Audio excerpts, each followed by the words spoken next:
अस्सलाम वालेकुम स्टूडेंट्स, कैसे हैं आप सब लोग। उम्मीद करती हूँ आप सब लोग खैरियत से होंगे। आज हम अपना जो है वो लेक्चर नंबर 18 स्टार्ट कर रहे हैं और लेक्चर नंबर 18 बहुत ही इंटरेस्टिंग है क्योंकि इसमें हम कोई नई चीज़ नहीं पढ़ेंगे। इसमें हम पुरानी चीज़ों का कंपैरिजन करेंगे और देखेंगे कि उनके क्या एडवांटेजेस हैं और क्या डिसएडवांटेजेस हैं। टॉपिक आपको आपकी स्क्रीन पर नज़र आ रहा होगा, difference between N algorithm and a flow chart. Algorithm और फ़्लो चार्ट्स तो हम लोग बहुत डिटेल में पढ़ते हुए आ रहे हैं पिछले लेक्चर्स में।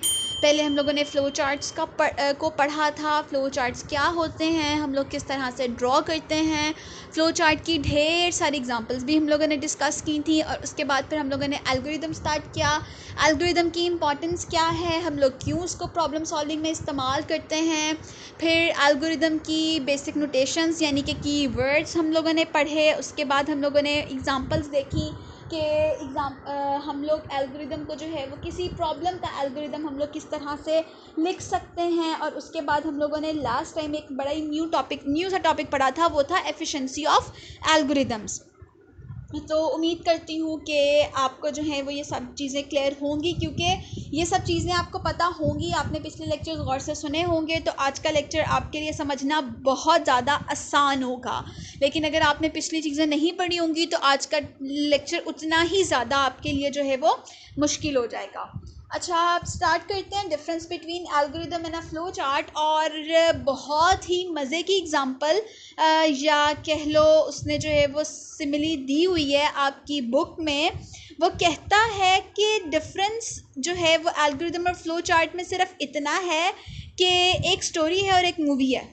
ठीक है, अब इसको समझते हैं कि वो कहना क्या चाह रहा है। देखो, मूवी में आप क्या करते हो, आपको आप मूवी देखने क्यों जाते हो। ठीक है, कभी कभार इस तरह से होता है कि आपका जो फ्रेंड होता है वो आपको मूवी की सारी स्टोरी बता देता है, बट आप फिर भी कहते हैं कि नहीं, हम लोगों ने मूवी देखनी है। जो देखने में मज़ा आता है वो हम लोगों को सुनकर नहीं आता।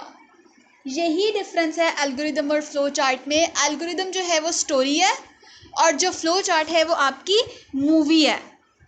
ठीक है, मूवी क्या होती है, पिक्टोरियल रिप्रेजेंटेशन होती है ना स्टोरी की। मूवी के पीछे भी तो एक स्टोरी होती है ना। इसी तरह से एक फ्लो चार्ट के पीछे भी तो एल्गोरिदम होता है, सिर्फ आपने उस एल्गोरिदम को जो है वो पिक्टोरियल फॉर्म में रिप्रेजेंट किया होता है ताकि आपको उसको समझना आसान हो जाए। ठीक है, तो फ्लो चार्ट क्या है, ग्राफिकल रिप्रेजेंटेशन है, और जो एल्गोरिदम है वो वही स्टेप्स हैं, सेम स्टेप्स हैं प्रॉब्लम को सॉल्व करने के लिए, बट हम उसको क्या करते हैं, हम उसको ह्यूमन अंडरस्टैंडेबल लैंग्वेज में लिख देते हैं। मतलब आम जो हमारी नेचुरल लैंग्वेज होती है, उर्दू, सॉरी इंग्लिश, ऑल्दो हमारी उर्दू है, वैसे आप उर्दू में भी एल्गोरिदम लिख सकते हैं, लेकिन चूँकि हमारी जो है ऑफिस लैंग्वेज इंग्लिश है तो हम लोग इंग्लिश को इस्तेमाल करते हैं। अब जो है वो नेक्स्ट स्टेप आ जाते हैं हम अपने एडवांटेजेस पे कि हमारा जो फ्लो चार्ट है उसके क्या क्या एडवांटेजेस हैं। सबसे पहला advantage, easy to draw. Yes, easy to draw मतलब हमें सिर्फ जो है वो सिंबल्स को याद रखना है कि कौन सा सिंबल जो है वो किस टॉपिक के लिए इस्तेमाल होता है। लाइक आपने अगर बिगिनिंग या एंडिंग करनी है तो उसके लिए आप अपना टर्मिनल सिंबल इस्तेमाल करते हैं। अगर आपने डिसीजन मेकिंग जो है वो करनी है तो आपने जो है वो डायमंड सिंबल इस्तेमाल करना है। अगर आप इनपुट आउटपुट कर रहे हैं, इनपुट आउटपुट जो है वो शो करवानी है आपने, तो उसके लिए आपको पैरेललोग्राम इस्तेमाल करनी पड़ेगी। और जब आप प्रोसेसिंग कर रहे होते हैं तो आप रेक्टेंगल इस्तेमाल करते हैं। ठीक है, तो ये 4-5 चीज़ें आपको पता हो तो आप इजीली जो है वो अपना फ्लो चार्ट ड्रॉ कर सकते हैं। नेक्स्ट है easy to understand problem solving. Yes, जब आप प्रॉब्लम सॉल्विंग पे आते हैं, प्रॉब्लम को सॉल्व करने पे आते हैं, तो वहाँ पे आप प्रॉब्लम को जब आप एक दफ़ा समझ लिया आपने उसका फ्लो चार्ट ड्रॉ कर लिया, तो अब आपको मुकम्मल तौर पर अपनी प्रॉब्लम की समझ आ गई है और आप जो है वो इजीली अपने प्रॉब्लम को सॉल्व करने के लिए उसका एल्गोरिदम बना सकते हैं, उसका जो है वो प्रोग्राम लिख सकते हैं with the help of flow chart. उसके बाद है easy to identify errors if any. हाँ, अगर आपके सोल्यूशन में जो आपने सोल्यूशन सोचा हुआ था उसके अंदर अगर कोई एरर है तो आपको उसको भी जो है वो आइडेंटिफाई करने में हेल्प मिल जाती है by drawing the flow chart. जब आप फ्लो चार्ट बनाते हो तो आपको फ्लो पता चलता है, तो जो चीज़ें आपके दिमाग में उस टाइम पे नहीं आ रही होती, लाइक जब आप अपने दिमाग में सोच रहे होते हो ना, तो आप बहुत सी चीज़ों को इग्नोर कर रहे होते हो। वही चीज़ जब आप पेपर पे लिखते हो या पेपर पे ड्रॉ करते हो ना, तो फिर आपको और भी चीज़ें समझ में आती हैं कि अच्छा इसमें ये भी था, अच्छा इसमें ये भी था। तो अगर कोई एरर आ जाता है आपके फ्लो चार्ट, आपकी प्रॉब्लम सॉल्विंग या जो आपने एक सॉल्यूशन सोचा हुआ है उसके अंदर, तो आप उसको भी जो है वो वहाँ पे करेक्ट कर सकते हैं। Easy to observe flow from one step to another, इसका क्या मतलब है? देखो, आपने जब आप फ्लो चार्ट ड्रॉ करते हो ना, तो आप एरोस को इस्तेमाल करते हो ना फ्लो को डायरेक्शन बताने के लिए कि अब इस स्टेप से इस स्टेप पे जाना है, इस स्टेप से इस स्टेप पे जाना है।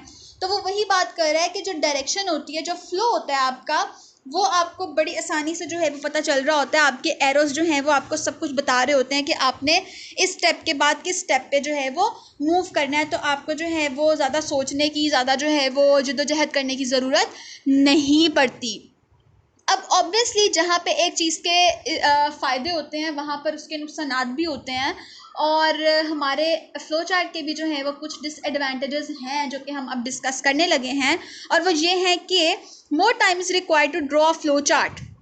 यस, जब आप फ्लो चार्ट ड्रॉ कर रहे होते हैं ना, तो आपको जो है वो काफ़ी ज़्यादा टाइम लग जाता है, क्योंकि आपको ध्यान रखना पड़ता है कि आपने जो है वो सिंबल ठीक तरह से इस्तेमाल करना है, आपने जो है वो इनपुट आउटपुट को सही तरह से सही जो है वो साइन के साथ शो करना है।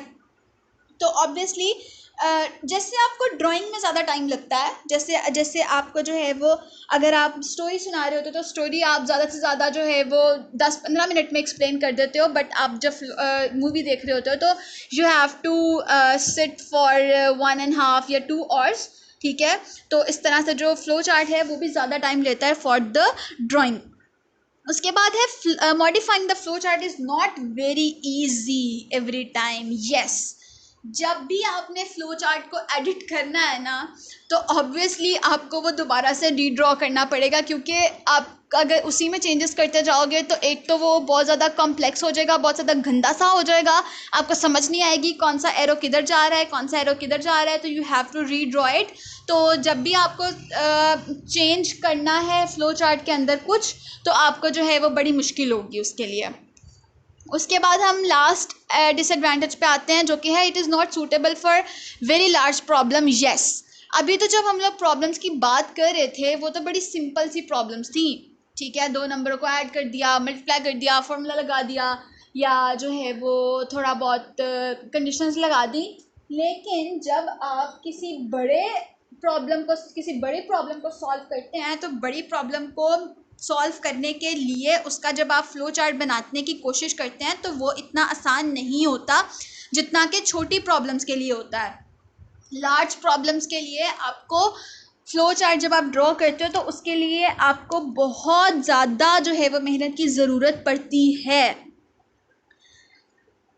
तो इसी के साथ जो था वो हमारा एक आधा टॉपिक क्लोज हुआ। नेक्स्ट अब हम लोग जा रहे हैं एल्गोरिदम के एडवांटेजेस और डिसएडवांटेजेस पे, कि एल्गोरिदम के जो हैं वो क्या फ़ायदे हैं और क्या नुकसानात हैं। जिस तरह से हमने फ्लो चार्ट का जिक्र किया था, इसी तरह से हम लोग जो हैं वो एल्गोरिदम का भी जिक्र करेंगे कि क्या फ़ायदे हैं उसको लिखने के, कैसे हेल्प करता है हमें, और फलां और जो है उसके बाद हम उसके डिसएडवांटेजेस पे भी बात करेंगे। तो सबसे पहली चीज़, easy to write. Yes, algorithm is easy to write. मुश्किल क्या है, सिर्फ आपने जो है वो 3-4 कीवर्ड्स याद रखने हैं और जो है वो सिंपल लैंग्वेज में आपने लिखना है। आपको कोई ख़ास जो है वो प्रोग्रामिंग लैंग्वेज नहीं आनी चाहिए, आपको जो है वो कोई ख़ास सिंटैक्स का पता होना ज़रूरी नहीं है। आप सिंपल जो है वो इंग्लिश में अपने एल्गोरिदम को आसानी से जो है वो राइट कर सकते हैं। ठीक है, ऐसा ही है। और उसके बाद techniques to write an algorithm are easy to understand. Yes, वही ना कि जैसे हम लोगों ने नोटेशंस पढ़ी थी, याद है हम लोगों ने एल्गोरिदम को लिखने के कुछ कीवर्ड्स, कुछ नोटेशंस पढ़ी थी। तो वो कह रहा है कि जो टेक्निक्स, वो असल में टेक्निक्स ही थी ना कि हम लोग किस तरह से जो है वो अपने एल्गोरिदम को लिखते हैं। तो वो टेक्निक्स हमारे लिए बड़ी आसान है समझना, हम लोगों को बस 2-3 जो हैं वो कीवर्ड्स याद करने हैं। सेट का है, इनपुट है, आउटपुट है, ये तो हमें वैसे ही जो है वो चलते फिरते भी याद हो जाते हैं। तो टेक्निक्स जो है वो बड़ी आसान है, बड़ी आसानी से हम लोग जो है वो एल्गोरिदम को लिखना सीख सकते हैं। उसके बाद है to solve a large problem algorithms are helpful. Yes, जब भी आप किसी लंबी प्रॉब्लम को, बड़ी प्रॉब्लम को, कॉम्प्लेक्स प्रॉब्लम को सॉल्व करते हैं तो वहाँ पे एल्गोरिदम आपको बहुत ज़्यादा हेल्प करता है, क्योंकि जब आप लार्ज प्रॉब्लम को सॉल्व कर रहे होते हैं तो वहाँ पर आप जब डायरेक्टली प्रोग्राम लिखना शुरू कर देते हैं तो उस प्रोग्राम में आपको बहुत ज़्यादा डिफ़िकल्टीज आ सकती हैं।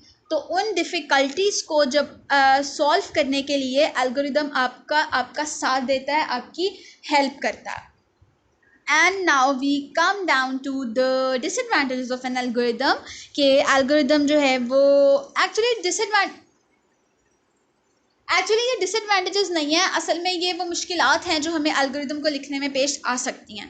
Modifying an existing algorithm is not very easy every time, ये वही है जो हम लोगों ने फ्लो चार्ट में भी पढ़ा था। ऑब्वियसली एक चीज़ को बनाकर उसको चेंज करना बहुत ज़्यादा मुश्किल होता है, ठीक है। तो ऑब्वियसली जब आपने एक एल्गोरिदम को चेंज करना है तो आपको बहुत सारा पहले उसकी प्रॉपर अंडरस्टैंडिंग होनी चाहिए, आपको पता होना चाहिए कि कहाँ पे इनपुट आ रही है, कहाँ पे आउटपुट आ रही है, और you have to clear about the concept कि आपने कहाँ पे क्या चीज़ चेंज करनी है। Otherwise you will end up with nothing, आपके पास जो है वो सारा एल्गोरिदम ख़राब हो जाएगा, पहले वाला भी। Showing the flow from one step to another is not very easy, और ये वाला पॉइंट और मैं नीचे वाला पॉइंट आपको साथ में बताऊंगी। Uses of go to makes it difficult to identify errors. देखो, गो टू स्टेटमेंट हमने इस्तेमाल की थी, ठीक है। गो टू से हम लोग वापस चले जाते थे किसी लाइन पे। अब अगर मैं अभी तो हमारे पास एक गो टू थी ना, तो हमें समझ में आ गया अच्छा हम ऊपर जा रहे हैं वापस। अगर एक से ज़्यादा गो टू स्टेटमेंट्स इस्तेमाल करें फिर तो आहिस्ता आहिस्ता आपका जो एल्गोरिदम है वो कम्प्लेक्स होता जाएगा, ठीक है। मुश्किल होता जाएगा आपको ये आइडेंटिफाई करना कि आपने जो है वो कहाँ पे गो टू स्टेटमेंट लगाई थी, किस लाइन नंबर पे जाना है, कहाँ से वापस आना है। तो ये चीज़ें आप लोगों के लिए हैंडल करना बहुत ज़्यादा मुश्किल हो जाएंगी, ठीक है। और इस तरह से जब आप बार बार गो टू स्टेटमेंट इस्तेमाल करते हो तो आपको एरर्स को हैंडल करना भी मुश्किल हो जाता है। तो ये तो था हमारा आज का टॉपिक, जो कि था एल्गोरिदम और फ्लो चार्ट्स के ही बारे में। आज हम लोगों ने बड़ी एक नई चीज़ें, थोड़ी सी नई चीज़ें भी देखी हैं और कुछ पुरानी चीज़ें भी देखी हैं, थोड़े से पुराने कॉन्सेप्ट्स भी इस्तेमाल किए हैं। तो उम्मीद करती हूँ इसको आप पढ़ें, ज़रूर समझें। अगर कोई सवाल होता है आपका तो हम इंशाल्लाह इसको जूम मीटिंग में भी डिस्कस करेंगे। तो अभी तक के लिए इतना ही था। Thank you so much.